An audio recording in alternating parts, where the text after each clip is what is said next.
Day. In 1972, a 27-year-old Eric Quah arrived in Australia to study art. Being older than the other students, wearing a three-piece suit and with his Chinese Malay face, he didn't exactly blend right in, and his early years in Australia were difficult ones. He's now an established and successful artist, and this morning we'll see some of the striking work that reflects the optimism and determination of his creative life, as this year marks the 30th anniversary of Eric Quah's arrival in his adopted country.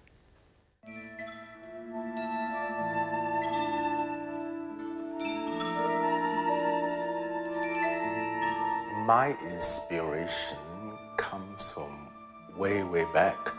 When I was about 4 years old, my father was a very good Chinese calligrapher. So he used to do a lot of Chinese calligraphy for a lot of people. And I was so intrigued by this beautiful Chinese expression. So I said to him, Dad, I want to learn that.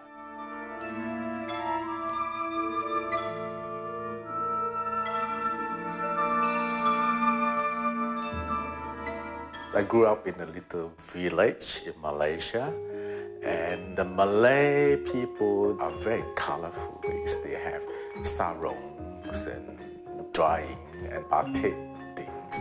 So the color itself became sort of part of my life.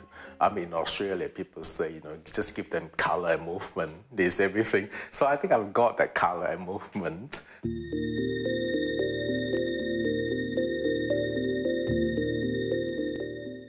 To me, life is a journey through the windows. You see, windows is so symbolic, Like I was born in the East, then I live in Australia. I travel a lot to China, to New York. Wherever you go, your mind frame can be just like a window.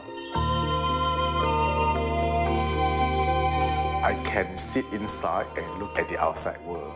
So when I'm in the outside world, I'm trying to go through the window and looking inside to my own heritage, to examine my heritage, which is Chinese and also Malaysian and Australian.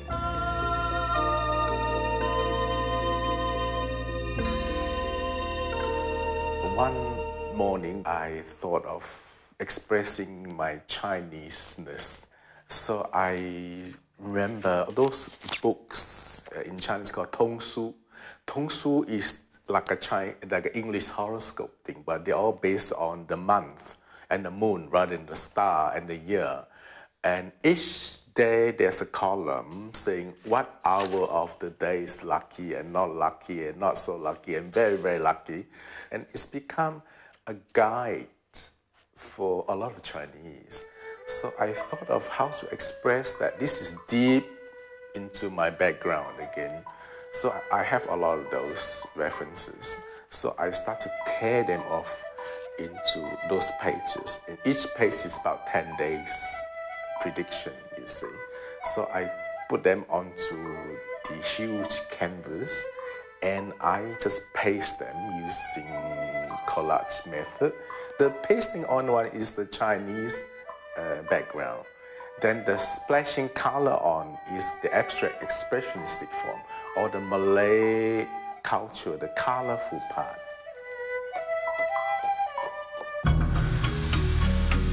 Recently, I use a lot of oils. I do a lot of big canvases. Like one of my canvases is 2 meters by 5 meters, a large triptych. My media now more on oils, on canvas, but the collage element is always there. I collage photos of this journey. I met up with 250 cousins and nephews and nieces and 1 or 2 old uncles still alive. Those photos I took became part of my pictures. That pair of red shoes were worn by my mother when she was 18 years old, when she left China to go to Malaya. I'm also trying to integrate my own experience to come all the way from Malaya to Australia 30 years ago. I am a citizen of the world. I don't think nationality means very much because I think it's just a passport.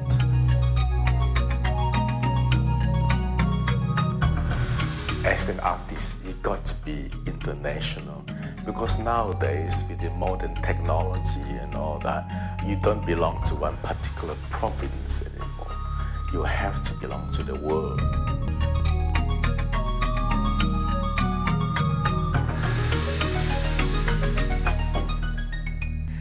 It was about 40 years ago that Eric Quah was at the Chungling High School in Penang, and later this year the Penang State Art Gallery will host an exhibition of work by former students, including Eric Quah.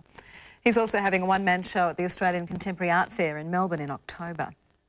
Coming up Coast to Coast, Johnny Thibaudet will be here to play the piano. First, to film with Adrian Martin, who's been investigating